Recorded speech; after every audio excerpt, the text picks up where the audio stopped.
So in this video, I want to transition from us thinking about aspects of medieval spirituality and pastoral care to now thinking about how authority as an issue continues to play out between the papacy, monarchies, and what emerges as church councils.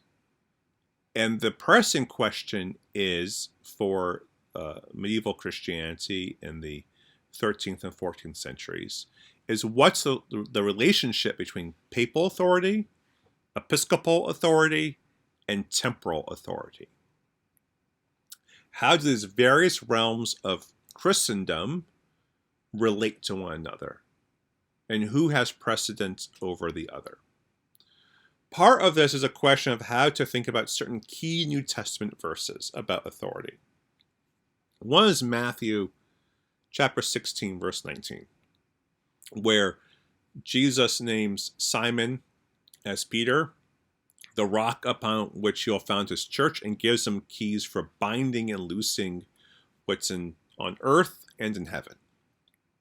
And so a question there is that about a unique office of ministry given to Peter and then to succeeding bishops of Rome, the tradition being that Peter is the first bishop of Rome? Or is that something more broad about episcopal authority in general? Also, we could look at Luke 20:25, render unto Caesar what is Caesar's, which then suggests a division between spiritual and temporal authorities. And Romans 13:1, be subject to governing authorities, for God has put them into place. So, does the monarchy have its own unique role in the spiritual affairs or only in temporal affairs? Those competing verses are going to be with us for a while, and so it's worth holding on to them.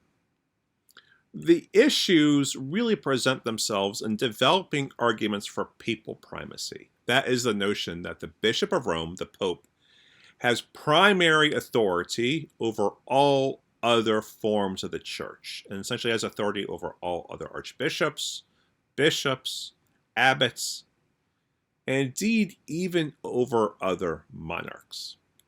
This is represented in when Pope Boniface VIII issues in the year 1302 the papal bull Unam Sanctam, which is from the phrase that about the one holy Catholic Church. The papal bull Unam Sanctam is a reaction against the efforts of King Philip IV of France to exert French royal control over churches in France, and hence saying the Bishop of Rome, the Pope, has no authority here. In response, Boniface VIII writes Unam Sanctam and declares a couple of key things. One, that the Pope is the only rightful head of the church, and so he's exerting a vision of Petrine authority. Second, that both the spiritual and temporal swords are in the power of the church. That this comes from an image in the Gospel of Luke, where in the Garden of Gethsemane, Jesus is about to be arrested. Peter says to Jesus, "Lord, we have two swords." Jesus says, "That is enough." So this metaphor of swords used by Peter, and the image of that, is turned to a metaphor about a spiritual sword that the church uses and temporal sword that's used by the monarchy on behalf of the church. So the temporal authority, or the temporal sword, Boniface wants to argue, is subject to spiritual authority. Kings are subjects of the Pope. And only God can judge the spiritual power of the papacy. No one on earth can judge the Pope, only God. And hence, anyone resisting the power of the Pope resists God's own ordination of the Pope. And thus, this is how Unam Sanctam ends, human salvation rests in being subject to the Pope, the Bishop of Rome. This is a new claim. This claim has not been made before. Before, the claim was there's no salvation outside the church. We've seen that in the early church even. But now the claim is there's no salvation outside of obedience to the Pope. And so this shows a real assumption being made that all temporal and secular matters are inferior to spiritual and religious ones. So I have this image for you, kind of a diagram of showing how Unam Sanctam envisions the way in which authority flows. That God is at the head, then comes the Pope, then the king, then the people. Very hierarchical. All authority flows down. Salvation is found by maintaining your proper place in this hierarchy. Scholars have called Unam Sanctam the high water mark of papal authority. That this represents a focusing of papal claims. We ought not to assume that this is a statement that's simply easily accepted by others. There are other competing visions of how authority works, and the major one is known as the Royalist View, and we can see this in the writings of Marsilius of Padua, who supports the Holy Roman Empire in its own kind of positioning against the papacy. The Holy Roman Empire never really gave up its resentment of the papacy coming out of the investiture controversy that we've discussed earlier. Marsilius of Padua writes a work known as the Defender of the Peace about 20 years after Unam Sanctam. And he argues, in contravention to this papal authority vision, that it's the consent of the people who put authority in leaders. Leaders receive their authority from the citizens as a whole, and so thus the Pope receives authority from the consent of the faithful. And thus authority flows from the members of the body to the head. So the authority of all church leaders can only be moral and pedagogical in nature. It can only be about how to live a Christian life and instructions on how to do that and what beliefs to hold. The authority of bishops and popes never should be political, according to Marsilius. That is a realm reserved for the monarchy alone. So this is based on ways of interpreting how Jesus excludes himself and his apostles from temporal authority. Most famously with Jesus before Pontius Pilate, where he, as child, denies any temporal kingship. And there's other efforts at various times where Jesus eludes the crowds in order so that he is not elevated into some kind of earthly messiah or revolutionary figure. And so, again, I have a chart for you to visualize this. And it's another way of seeing how authority might flow in a monarchical vision of society, where we have God at the top, the people, who then invest authority either as citizens into the king or as the faithful into the Pope. And in a way, a king, as representative of other citizens, is also investing authority into the Pope. So Marsilius's vision really makes the papacy dependent upon the consent of the rest of Christendom. So again, we can see how we have two competing visions at play here. Papal authority is almost immediately challenged. And we see this play out in the conflict between Boniface VIII and Philip IV. This conflict developed in 1295 when Philip attempts to tax the clergy and churches of his kingdom and withdraws financial support from Rome, and furthermore arrests a cardinal, a representative of the papacy. So Philip is trying to assert his own authority here. Boniface responds by composing Unam Sanctam. A year later, in 1303, Boniface excommunicates Philip. This leads to an attack on the papal palace in the French city of Agny by the nephew of Philip in the local population. Boniface is on vacation in this papal palace at this time. And Boniface is almost hung during this attack on the papal palace, except that one elderly woman saves his life and says what a disaster it would be for us if we actually end up killing the Pope. Nonetheless, Boniface dies shortly after the assault on the palace. This sets up an enormous conflict between the papacy and the French monarchy. And what develops is something known as the Avignon Papacy. Avignon is a region of France. So in 1305, Philip IV maneuvers things so that Clement V is elected as the next pope, and the idea is Clement is an ally of Philip. In 1308, Clement then moves the papal residence from Rome to Avignon in southern France. And this leads to a period of control of the papacy through French cardinals. So there's 134 cardinals who would kind of elect the Pope. Clement maneuvers it so 113 of these are French cardinals. So then there's a 70-year period from 1308 to 1378 known as the Avignon Papacy, where the papacy resides not in Rome but in France. Its critics call this the Babylonian captivity of the church. The focus of the papacy in this period is not on pastoral care.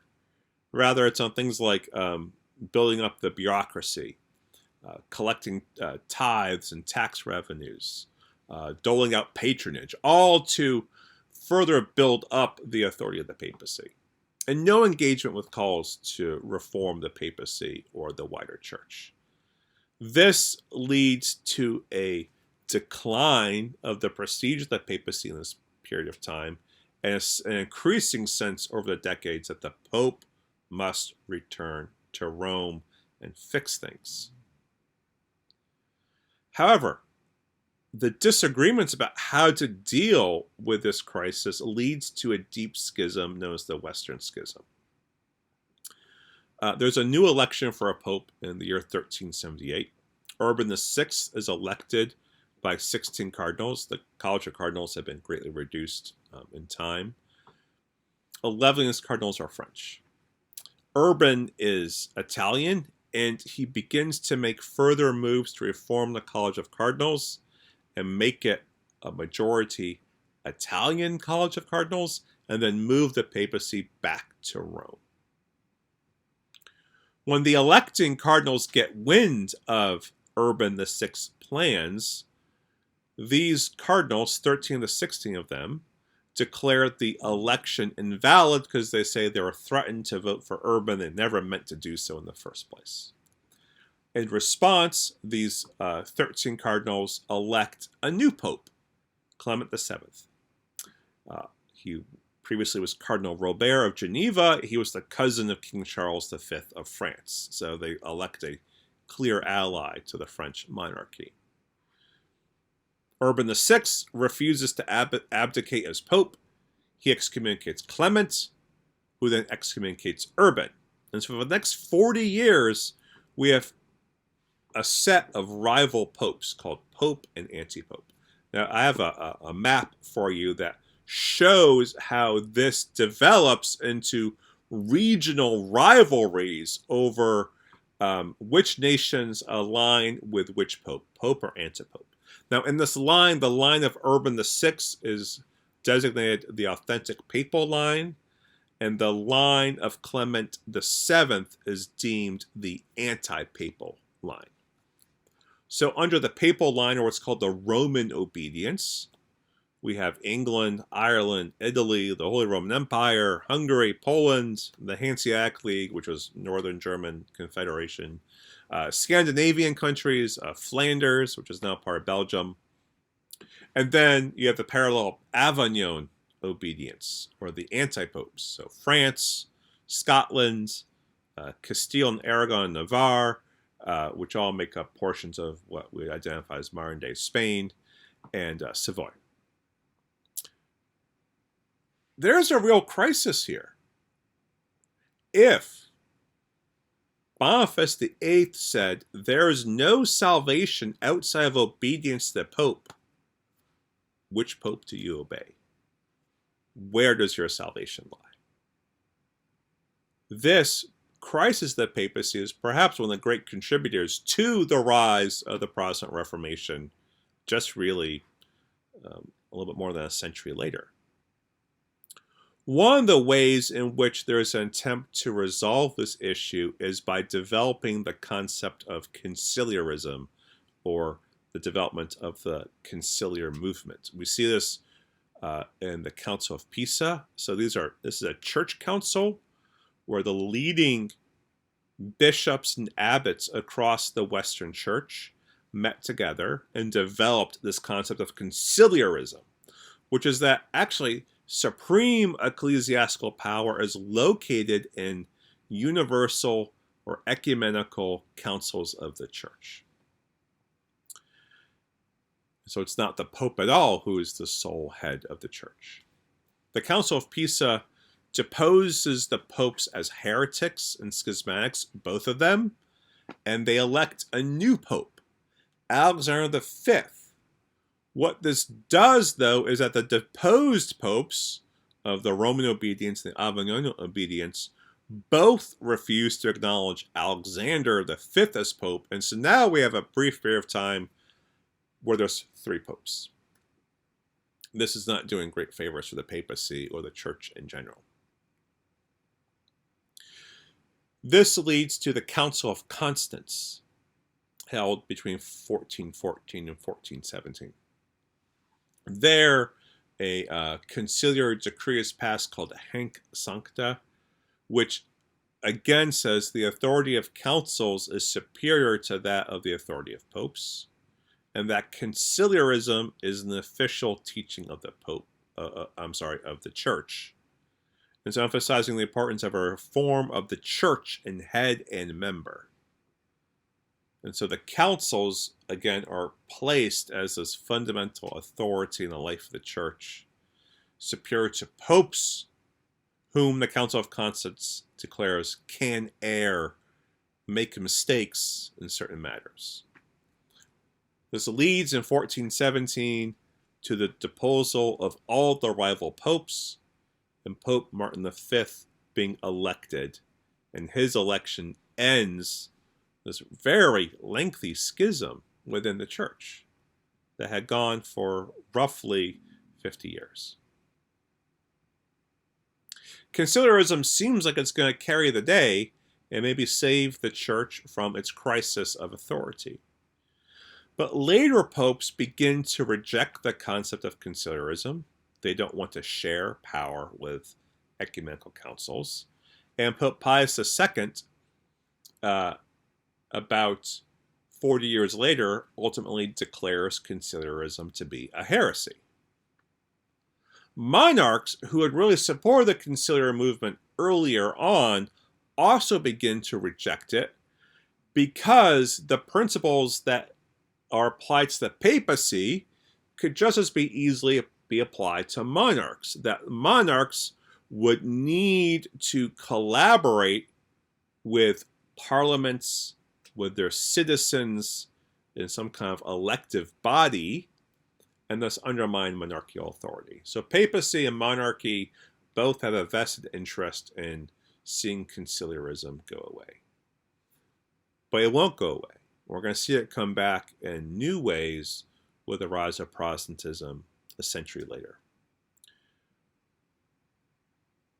Those signals that Christendom is beginning to fragment. The various sources of unity and authority, whether in monarchy or papacy, are shown now to be fragile. They can be resisted. Alternative models can be developed. New ways of being church might be on the horizon.